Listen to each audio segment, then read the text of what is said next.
if you ever put my name on that goddamn Jumbotron and proposed to me, it is a hard no. I would be mortified if I was one of those women. And if you're doing that, then you don't know me. Calm Down with Erin and Charissa is a production of iHeartRadio. Welcome to the Calm Down podcast. Are you seeing double, or did we both decide to wear our creme brulee colored sweatshirts today? This actually isn't a great color for me, but here we are. Yes, it is. It's so good. What up, girl? Erin, hey, if you guys are watching on YouTube or her video, this gal has got a tight bun and looking chic as the day. Give me a side profile. You've got a great bun situation. Oh, I was going to say this way. It looks like I have a bit of a phallic symbol as a nose. Stop. This is my better You're way. stupid. Wait, I'm going to give a plug. R & Co. Ryan, if you want to let them know we're discussing them. R & Co. They have fantastic hair products. They have a stick for flyaways. I use it right before sit downs. I use it on this. I use it on my ponytails. I'm going to look it up and let you know. R & Co. Put it in your bag for work. It's so good. Okay, I'm going to tell you exactly why I need that, because I have discovered this is why. Dominique told me I have to stop wearing hats. I wear hats all the time, and I go to bed with wet hair because you know that I need to like shower before I go to bed. So what happens is that hair is fragile and it's just breaking off already on top of all the blonde breakage up here. I know the flyaways are crazy. And so I've been taking like whatever oil that I use like on my body and been going like this. And now we got an oil slick and it's not a good look. So I need a stickaroo. So here it is. It's called the R & Co. minus the phlegm Dart Pomade Stick. It's about yay big. It's not even as big as your hand. You can throw it in your purse. You can throw it in you don't carry a backpack. I do. But it's awesome. It's awesome for the top. It's awesome for little bunny buns, all of that. There you go. Okay, I need that because that's exactly what I had this weekend where I was like not wanting to do my hair, but then I was noticing all of the crazy okay, well, great. But welcome to the pregame, where Erin is here for hair advice and everything else. We'd like game week for us, people. It is. We have so much to discuss on the full podcast, so buckle up, everyone. But in the meantime, if 10 minutes is all you can handle of us, no problem. Think of it as an appetizer. You're not ready for the main course or dessert. I get it. We have an anonymous submission. This is the first time, and Ryan, our wonderful producer, told us that we need to make the announcement that if you would like to submit anonymously, that's okay. We end up botching the name, your handle anyways. So anonymous submission. Totally. I kissed my best guy friend. Give it a shot or stay friends. Don't want to ruin our friendship. Okay, give it a shot. I've had a situation like this. I was not romantically involved with this person. He was like my best guy friend, my go-to, my plus one on everything. Didn't and was not even in like the realm of possibility to like be more than that. I mean, I wish that I could have, because I was like, oh, this is a perfect setup, but just it's not there. If you don't have it, you don't have it. But if she went in for the kiss, and there was something there, a little tingle, I say go for it. Same. I mean, why not? What are we waiting for? The whole basis of a relationship is best friends. Now, I caution this, though. And I did. The girl that I used to get spray tans from, she probably won't care I said this. She ended up dating her best guy friend, like dating. And then they broke up, and then you lose the guy friend. Yeah. So you have to be, this is like a rom-com waiting to happen. What's the one with Kate Hudson? She's like getting married, and then it's based off of a book, and then the friend ends up kissing and hooking up with the fiance. Not How to Lose a Guy in 10 Days, is it? No, I know how to lose a guy quicker than that, but that's by my own submission. Go ahead. For another time, maybe the long version, have you ever had, I've lost 2 guy best friends because they've told me they have crushes on me, and I didn't. They told you that? Wait, write this down for the longer thing, because I haven't had that happen. You haven't? Yeah. No. I'm such a heartbreaker. Ladies and gentlemen, where's Mariah Carey when you need her? You know what? We do need Mariah Carey on this Calm Down podcast, because I have a lot of things to discuss with her.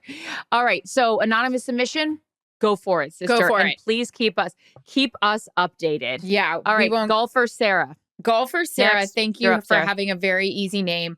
When you're out with coworkers, do you say goodbye or leave without saying anything? Well, I mean, this isn't scandalous, but I'm staying at the same hotel with my coworker. So we usually all go Yeah. out. Then we go in the elevator and be like, see you later. Have a good night. All right. That's Yeah. it. So yeah, we say good night in the elevator. But my Yeah. producer is really good at Irish goodbyes. Are they Irish? Yeah, I could see that. Yeah. An Irish Oh. goodbye. You just sneak out. Yeah. I'm kind of into those now. I didn't used to be. I felt like I needed to like, oh, I'd feel bad if I don't go around saying goodbye to everyone. First of all, do you think that they even care that I'm saying goodbye? What I also then was doing as it was doing double goodbyes, saying goodbye once, then I end up seeing someone Get else. outta Now I'm here. talking again. Now we're doing a round two. I mean, my God, we I get thought it. you We'll see you in left. 5 hours. Jesus, enough's enough. Just, oh my God, these are the ones that get me because it's like, am I not reading it right? Just love. No idea. Okay, I'm sorry, girl or guy. Yep. Charissa, after what you've been through in love, do you trust again? Really bad last 2 years and have no desire to ever put myself out there again. Aw. Well, let me just tell could you, find you little a cutie. Steve. This has been my problem. I totally believe in love, which is why I have jumped into things way too quickly without a vetting process. After my last situation, I was like, I'm going to just take a hard timeout. Not a 20-second timeout, a hard timeout. And then you just never know when someone's going to come into your life. I was terrified to start dating again because I didn't want to have to like go back into that cesspool and all the nightmare stories that we hear from our girlfriends about dating. I got really lucky and got set up in this situation. So he was already vetted. But I think that you can't be afraid because like anything, if that's what you want, then like it sucks. Heartbreak is terrible and divorce is terrible and all those things.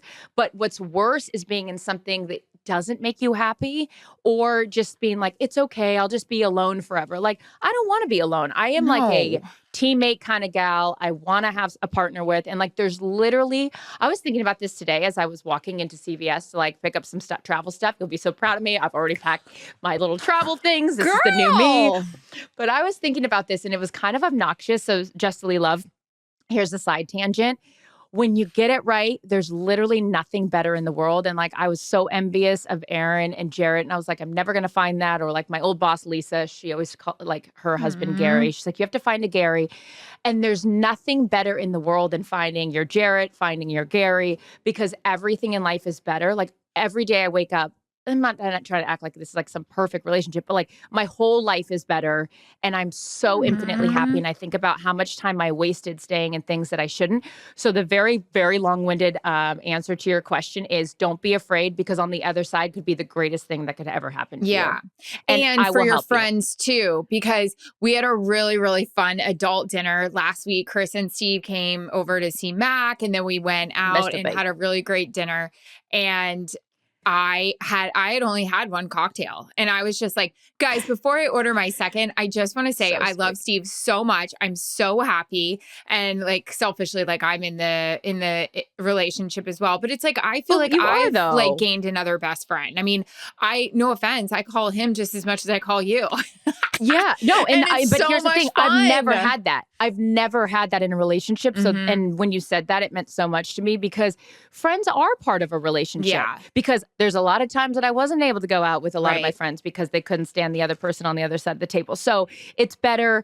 My point is, Justly Love, and to Erin's sweet sentiment, it's better for the whole group. So put yourself out there, sister. I'm telling you, it's way better than the alternative. Kelsey Bench, you're up, sister. Kelsey Bench, 17. Erin, which Disney princess would you be? Great question. All of them. I know. I love a little Cinderella action, but I identify more with Tinkerbell. And I know she's a fairy, but I love her so much. So there's that. Wait, I didn't know this. Why? I just love Tinkerbell because it was Walt's like first kind of like, a female, like he loved Tinkerbell. I'm fixing my life over here. She's based off of Marilyn Monroe. So there's so much little history. See, there's so much to Disney except for the crowded park and the rides that I want to teach you. And you're going to go and you're going to have a cocktail with me and Mac and you're going to have the best time. I love the Walt I'm going stuff. only with Mac. Yeah, obviously. But that's adorable. I didn't know that there was a connection there. Okay, I do like a little history. So if you supply the history and the cocktails and your child, I'll go to Disneyland. That is the only time I will agree to go to Disneyland Walt with you. loved a cocktail. And in his little house that I got to go to above Main Street, USA, the fire station, it was his little apartment that he kept there for his families. Like, and if he was entertaining guests and so forth, he had a grilled cheese maker and a ton of alcohol. Walt was a time. Oh my! There was a part of me that wanted to name Mac Walt. I'm not going to lie to you. That was not in our rotation of names, but I don't know. I mean, the more I start to learn about Walt, the more in I am. Oh, he's great. M3 prize, like or dislike surprises. I love surprises. Don't throw me a surprise birthday party ever, ever, ever, ever. I don't want to, as much as I like being the center of attention, it's such a weird thing. Like this is probably some psychology thing where it's like, okay, Charissa, sit down. You don't need to like take over the room. You don't need to always tell a story. You don't need to be loud. Like, sit the fuck down. But so I like doing that. Like, I like being like, blah, blah, blah, blah, blah, blah, but I don't like being the center of attention. Like, that's why even in my weddings, plural, I never had a big wedding. I never had like I've never had a big birthday party. I've never had any of that stuff because I don't want it to be about me. I don't want to feel obligated. I don't want to disappoint anyone. I don't want to feel like I have to go around and talk to everybody. So that I'm not into, but I love a surprise. Like if you like random, like you'll do this, like, because you're so generous. Like if it's flowers or if it's anything like that, like my massage, like I love things like that. I'm into a surprise, but not a surprise party. And if you ever put my name on that goddamn Jumbotron and propose to me, it is a hard no. I would be mortified if I was one of those women. And if you're doing that, then you don't know me. Or the kiss cam. Oh, God. No. Do you like surprises? I'll give you a big smooch on your cheek on a kiss cam. I'm not afraid. I don't feel like you're a surprise gal. No, I'm so by the book, annoying and boring. Fuck no, I'm not interested. Not today. Oh my God. Ryan from left field. Welcome back. Something Borrowed is the name of that movie. Thank you, Ryan. I just opened up my chat. Ryan. Something Borrowed. I missed him. It's an Emily Griffin book. Now I remember I read the book and like these are like rom-com books that they make into movies and I loved it. Yeah, if you guys haven't seen it, Kate Hudson, adorable. I can't remember the other actress's name in it, but it has to do with the kissing the best friend, that whole thing. All right, guys. Well, we have more to talk about, including Erin being a heartbreaker, more hair advice, and the season is starting, ladies and gentlemen. Join us on the Full Length podcast now. Thank you for submitting your questions, and remember, you can do them anonymously. Calm Down with Erin and Charissa is a production of iHeartRadio. For more podcasts from iHeartRadio, visit the iHeartRadio app, Apple Podcasts, or wherever you get your podcasts.